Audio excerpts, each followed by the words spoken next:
జై శ్రీరామ్. ఎక్కడ చూసినా శ్రీరామనామ స్మరణతో మార్మోగుతోంది. ఇక శ్రీరాముడి పుట్టినరోజు వేడుకలు పురస్కరించుకొని అయోధ్య అంతా సర్వాంగ సుందరంగా ముస్తాబైంది. అయోధ్యలో రామమందిర నిర్మాణం, రామ్లల్లా ప్రతిష్టాపన తర్వాత ఇదే మొదటి రామనవమి కావడంతో ఇక్కడ ప్రత్యేక సన్నాహాలు జరిగాయి. అయోధ్యలో అద్భుత దృశ్యం ఆవిష్కృతమైంది. సరిగ్గా 12 గంటలకు బాలరాముడి నుదుటిపై సూర్యతిలకం దేదీప్యమానంగా వెలిగిపోయింది.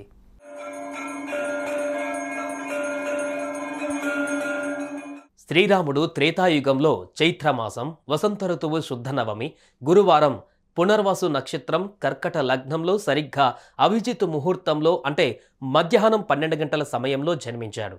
ఆ మహానీయుని జన్మదినాన్ని ప్రజలు ఓ పండగలా జరుపుకుంటున్నారు.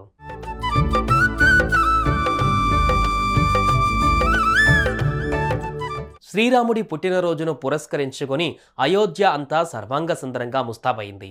ఎన్నేళ్లైనా చెక్కు చెదరని కళాఖండంలా నిర్మించిన అయోధ్య ఆలయంలో అడుగడుగునా ప్రత్యేకతలే దర్శనమిస్తున్నాయి. అందులో ఒకటి సూర్యతిలకం. శ్రీరాముడు జన్మించిన సమయానికి సూర్యతిలకం బాలరాముడి నుదుటిపై దేదీప్యమానంగా వెలిగిపోయేలా ప్రత్యేక ఏర్పాట్లు చేశారు. ఇందుకోసం గర్భగుడిలో ప్రత్యేక టెక్నాలజీ రూపొందించారు.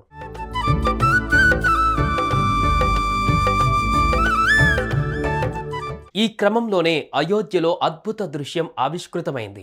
మధ్యాహ్నం 12 గంటలకు బాలరాముడి నుదుటిపై సూర్యతిలకం కనువిందు చేసింది. బాలరాముడి నుదుటిపై బొట్టుల 58 మిల్లీమీటర్ల పరిమాణంలో సుమారు 5 నిమిషాల పాటు ఈ కిరణాలు దేదీప్యమానంగా వెలిగిపోయాయి. ఇది చూసి భక్తులు తమ జన్మ ధన్యం చేసుకున్నారు.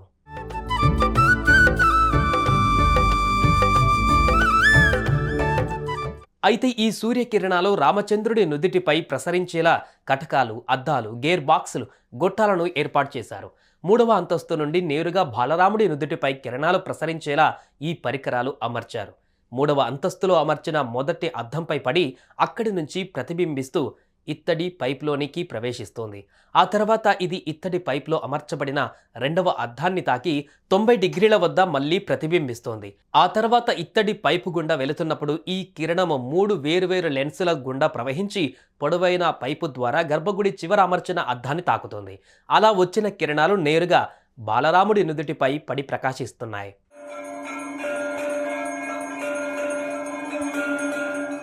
అయోధ్యలో రామ్లల్లాకు ప్రతిష్టాపన తర్వాత ఇదే తొలి రామనవమి కావడంతో అయోధ్యలో ఈ కార్యక్రమానికి ఎంతో ప్రత్యేకత సంతరించుకుంది.